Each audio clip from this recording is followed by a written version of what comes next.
radio station from Mars.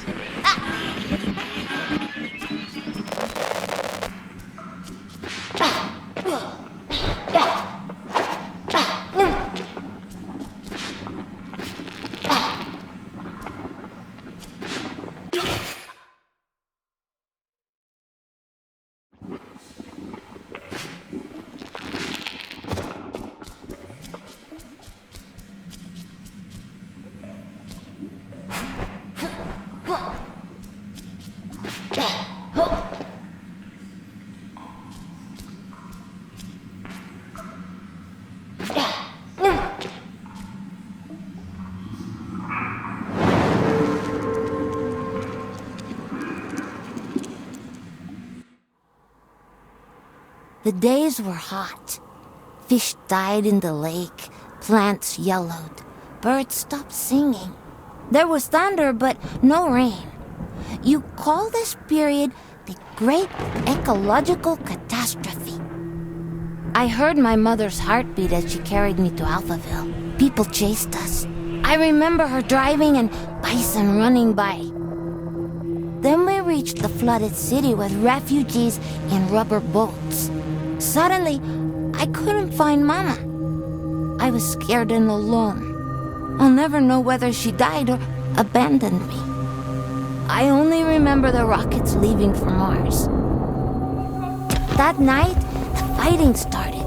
I ran deep into the forest. A she-wolf found me and raised me with her cubs. People who didn't make it into the rockets were dying in combat and from the mutating environment. But we, the orphans and animals, didn't fight. Instead, together we adapted to nature that grew out of the rubble. Many moons passed, and then one day, some humans returned. They called themselves Martians. They flew around dressed in yellow. They went hunting and played golf. I would steal their golf balls for fun. It really upset them. Then one day, I found a dead Martian. I took off his helmet and put it on. There was music playing in it. After years of only speaking wolf, I listened to the Martian radio and learned human language again. After the group left, one full moon later, I was chasing a tasty bug when another spaceship with new Martians arrived. It soon became clear they were trouble.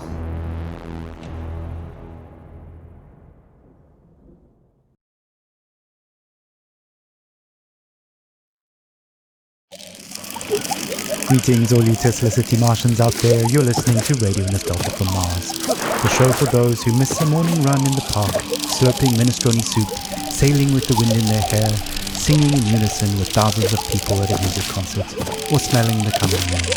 In other words, a show for the long lost days of Earth.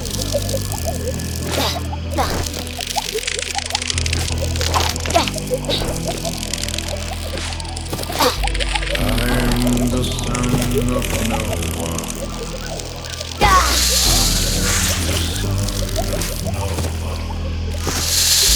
I'm the son of no one. I'm the son of no one.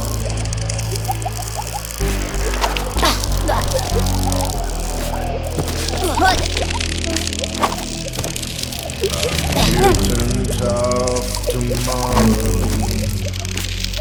Got no time for sorrow. I found becoming a stag, antlers with no yellow tag. Left to my own devices,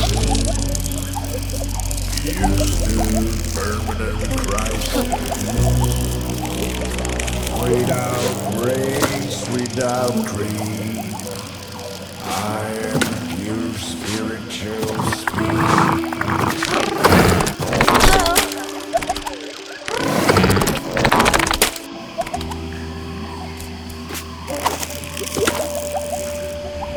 I'm the son of no one.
the son of no one, the son of no one.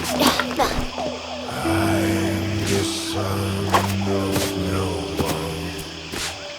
I'm the son of no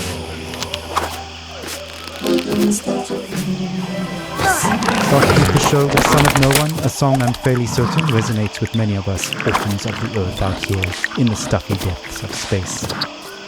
Speaking of stuffy air, please don't attempt to open portal windows to let some fresh air in. It's unbelievable that we have to mention this, but we're living in pressurized domes, people.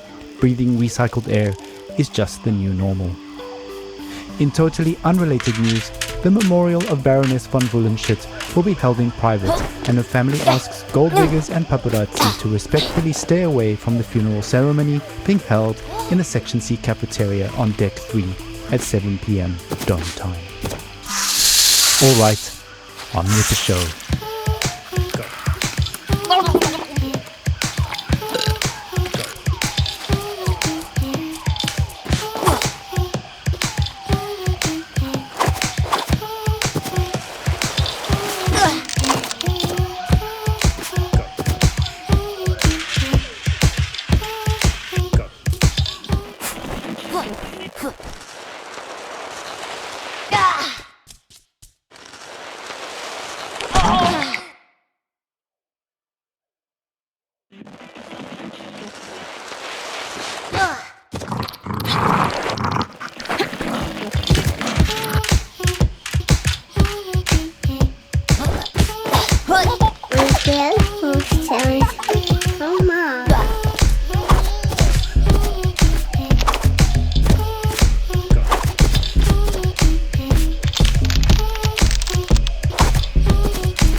Ah, a little toddler pop there, taking us back to the days of late-stage capitalism at its finest.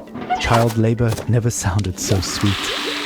On that note, it's time for another story, a look back at life on the open road, and a look forward to the long road.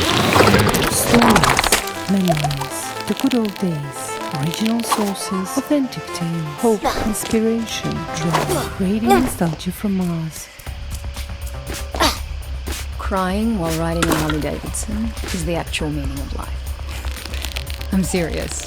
I tried to recreate that feeling here on Mars. So I took a Tesla City Delivery EVA for a spin on the Planitia Plains, but it's like driving a janky VR simulation. It made me miss riding my motorcycle, my Jolene, even more. At 35, for 30 days in the blistering heat of July, I took a 4,600-mile trip across America on my motorbike. We set off from California, we zigzagged up and down the country, and covered 18 states all the way up to New York City, where I was to take over my father's company. During the trip, the biggest surprise for me was how much of my thinking was practical. Even banal, I just focused on staying alive at 70 miles an hour on two wheels with crazy winds buffeting me in all directions. So while my mind was this constant barrage of compulsive thoughts, those thoughts were generally practical. Like, how do I get to that destination before dark? Am I drinking enough water? Am I hydrating? The bigger picture stuff of why am I doing this and what is life about anyway didn't come until later. We started at the peak of California's infamous orange heat wave, and we rode it for 5 days in temperatures you wouldn't believe. Some mornings I'd have sweat dripping from my elbows before we even set off.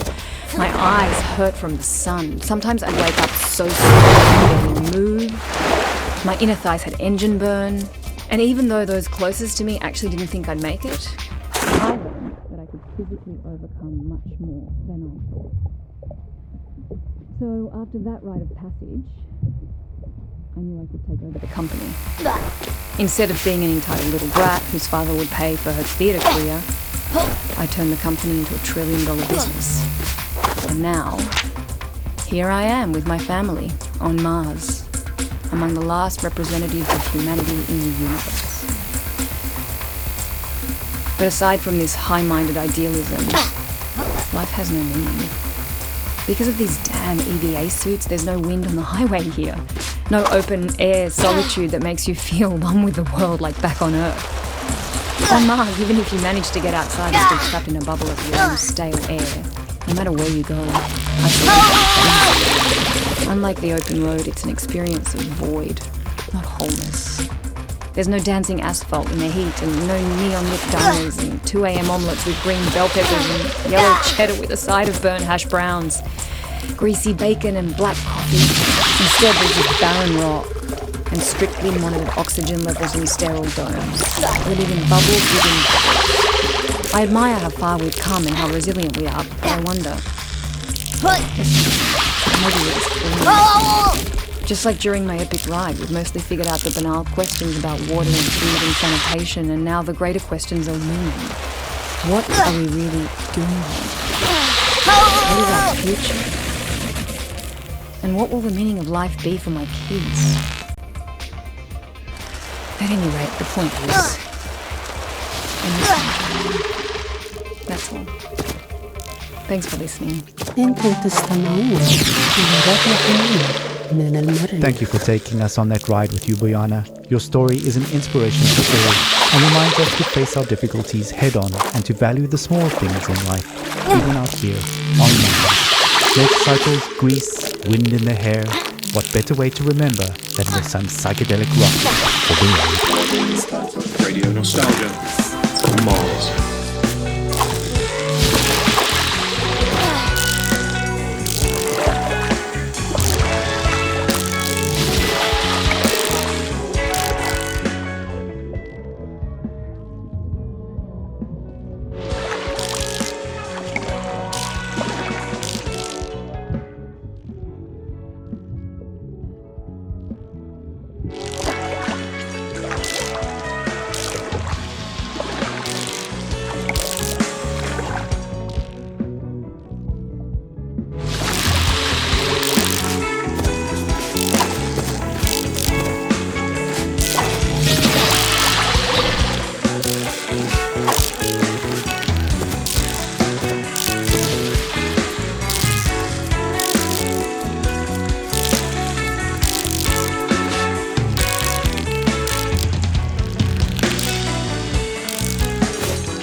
da, da, da.